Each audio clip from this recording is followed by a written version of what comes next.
One of the greatest advantages of shooting on a Sony body is utilizing the amazing library of adapters out there that allow the users to utilize either different brands of lenses or even different effects on your camera body. Today we are taking a look at the Mcoplus macro extension in 10, 16, and 26mm. This is a fully electric adapter that fits on Sony E-mount bodies and allows the users to not only effectively crop their lenses at the listed focal lengths, but allows the users to shoot macro with lenses that are not intended for it.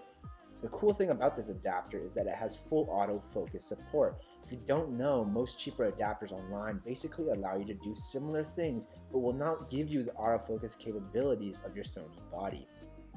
Now, this adapter comes in around $26.99, which makes it pretty affordable compared to other adapters in the market. It will come with a 10mm, 16mm adapter barrel, which can be coupled together to give you around 26mm as well. It features small tabs that let you easily mount and unmount glass, as well as easily mount to your Sony body.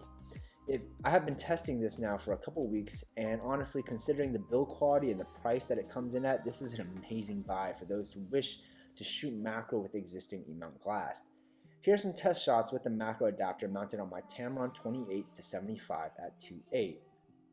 This first shot is on the native Tamron 28mm, which already has a very low minimum focusing distance. Here it is again with the Tamron 28 f2.8 with the 10mm barrel mounted. Now here it is with the Tamron 28 f2.8 with the 16mm barrel mounted. And this last shot is with the Tamron 28-2.8 with both the 10 and 16mm barrels mounted together, giving it around 26mm.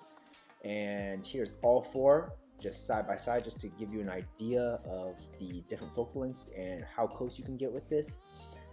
Overall, I think this is a great adapter at the price, adds great value to your kit if you want to shoot these macro type shots. I've included a link in the description below if you want to check it out. If you like these type of videos, please like and subscribe and comment what type of stuff you want to see me film next. Thanks.